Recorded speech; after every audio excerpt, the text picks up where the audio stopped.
द्वारका नगरी से दूर एक घने जंगल में ब्राह्मण ऋषभ अपने पुत्र समर के साथ एक साधारण झोपड़ी में रहता था।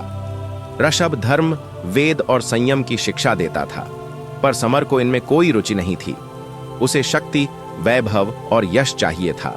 वह अक्सर अपने पिता से कहता, मैं राजा बनना चाहता हूं, आपकी तरह एक साधु नहीं। ऋषभ समझाते, समर, समय से पहले मांगी गई शक्ति विनाश का कारण बनती है। धर्म और धैर्य ही सच्चा मार्ग है। लेकिन समर की अधीरता बढ़ती गई। एक रात समर को अजीब सपना आया। एक रहस्यमयी छाया ने उससे कहा, काल वृक्ष की 3 परिक्रमा कर और तू अपार शक्ति प्राप्त करेगा। सुबह समर ने अपने पिता से काल वृक्ष के बारे में पूछा। ऋषभ घबरा गया। उसने कहा, यह साधारण वृक्ष नहीं है, यह श्री कृष्ण द्वारा स्थापित काल वृक्ष है। इसकी 3 परिक्रमा को अधूरी प्रतिज्ञा कहा जाता है। जिसने भी इसे पूरा किया या तो नष्ट हो गया या गायब। पर समर ने चेतावनी नहीं मानी और अकेले ही जंगल की ओर निकल पड़ा।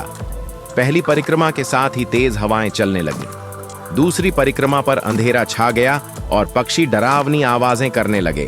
तीसरी परिक्रमा से पहले ही वृक्ष के नीचे तेज प्रकाश फैला और एक दिव्य आवाज गूंजी, क्या तू तैयार है उस सत्य को जानने जो तेरे अहंकार से परे है? श्री कृष्ण प्रकट हुए, दिव्य, शांत और तेजस्वी। समर उनके चरणों में गिर पड़ा। भगवान, मुझसे भूल हुई, कृपया क्षमा करें। श्री कृष्ण बोले, शक्ति का मूल्य त्याग से चुकाना पड़ता है। जो अधीर है वह स्वयं को खो देता है। पर तू मेरे नाम से जुड़ा है, इसलिए तुझे एक अवसर और मिलेगा। इसके बाद समर ने वैभव का मोह त्याग दिया। वह एक आश्रम में सेवा और साधना करने लगा। श्री कृष्ण की वाणी उसके मन में सदा गूंजती रही। धैर्य, धर्म और आत्मज्ञान ही सच्ची विजय है। यह कहानी हमें सिखाती है कि समय से पहले मांगी गई चीजें अक्सर हमारा नुकसान करती हैं।